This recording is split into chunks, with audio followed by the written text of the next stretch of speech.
হাতে খুব অল্প সময় থাকলে এই পূজার মরশুমে ঝটপট কিন্তু এই কচুরি তৈরি করে নেওয়া যায়। খেতেও দারুণ সুস্বাদু হয়। নমস্কার, আমি আইভি। নতুন স্বাদের একটা রেসিপিতে আপনাদের সকলকে স্বাগত জানাই। প্রথমে কড়াইতে দিয়ে দিলাম 1 চামচ পরিমাণ মৌরি, সাথে 1 চামচ পরিমাণ পাঁচফোড়ন। দুটোকে একসাথে ভালো করে ড্রাই রোস্ট করে নেব, তারপর ঠান্ডা করে গুঁড়ো করে নিতে হবে। এরপর কড়াইতে দিয়ে দিচ্ছি 1 কাপ পরিমাণ ছোলার ছাতু। ছাতুগুলোকে হালকা করে ভেজে নিতে হবে। এবার ডো তৈরি করে নিব। তার জন্য 1 কাপ আটা নিলাম, নিয়ে নিলাম হাফ কাপ ময়দা, আর হাফ কাপ ভেজে রাখা ছোলার ছাতু, 1 চামচ চিনি, স্বাদ অনুযায়ী নুন, আর হাফ চামচ বাড়িতে তৈরি করা গরম মশলা, আর 2 চামচ মতো সাদা তেল। ভালো করে ময়ম দিয়ে নেব। ময়ম দেওয়া হয়ে গেলে এর মধ্যে দিয়ে দিলাম হাফ চামচ বেকিং পাউডার। তারপর নর্মাল টেম্পারেচারের জল দিয়ে একটা সুন্দর ডো তৈরি করে নিলাম। এবার কচুরির পুর তৈরি করব। তার জন্য ভেজে রাখা হাফ কাপ ছোলার ছাতু নিলাম, দিয়ে দিলাম স্বাদ অনুযায়ী নুন, 1 চামচ চিনি, হাফ চামচ লাল লঙ্কার গুঁড়ো, হাফ চামচ কসুরি মেথি, আর হাফ চামচ জলে ভিজিয়ে রাখা হিং। কচুরিতে জলে ভেজানো হিংয়ের ব্যবহার কচুরির স্বাদের মাত্রা যেন আরও বাড়িয়ে দেয়। এবারে ভাজা মশলাগুলোকে গুঁড়ো করে নিতে হবে। গুঁড়ো করা হয়ে গেছে। এবার এই মশলাটাকে কচুরির পুরের সাথে মিশিয়ে নিলাম। এরপর ময়দার ডো থেকে ছোট করে লেচি কেটে নিয়েছি।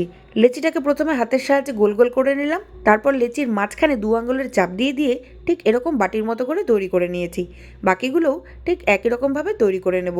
প্রথমে ঘুরিয়ে নিতে হবে, তারপর মাঝখানে 2 আঙুলের চাপ দিয়ে ঠিক এইরকম বাটির মতো তৈরি করে নিতে হবে। দেখুন সবগুলো তৈরি হয়ে গেছে। এবারে কচুরির লেচিগুলোর মধ্যে কচুরির পুর ভরে নিতে হবে। তার জন্য একটা লেচি নিয়ে হাফ চামচ পরিমাণ পুর আমি লেচির মধ্যে ভরে দিলাম। আপনারা চাইলে পুরের পরিমাণ কম কিংবা বেশিও করতে পারেন, তবে কচুরির মধ্যে ঠাসা পুর, তার স্বাদই কিন্তু আলাদা হয়। এরপর সামান্য তেল ছড়িয়ে নিয়ে লেচিগুলোকে আমি বেলে নেব।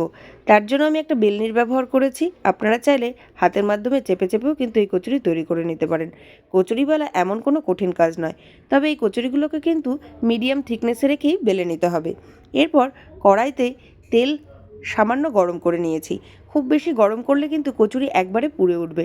সেই জন্য সামান্য গরম করে নিয়ে গ্যাসের ফ্লেম একদম লো রেখেই আমি কচুরিগুলোকে উল্টে পাল্টে লাল করে ভেজে নিচ্ছি। দেখুন কচুরি কিন্তু ভাজা হয়ে গেছে। এরপর একে একে আমি কচুরিগুলোকে তেল থেকে নামিয়ে নিচ্ছি, আর বাকিগুলোও ঠিক একই রকম পদ্ধতিতেই আমি ভেজে নেব।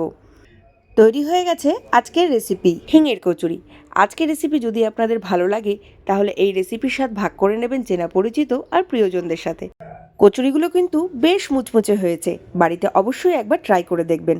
সবাই খুব ভালো থাকবেন, সুস্থ থাকবেন। দেখা হচ্ছে নতুন রেসিপি নিয়ে।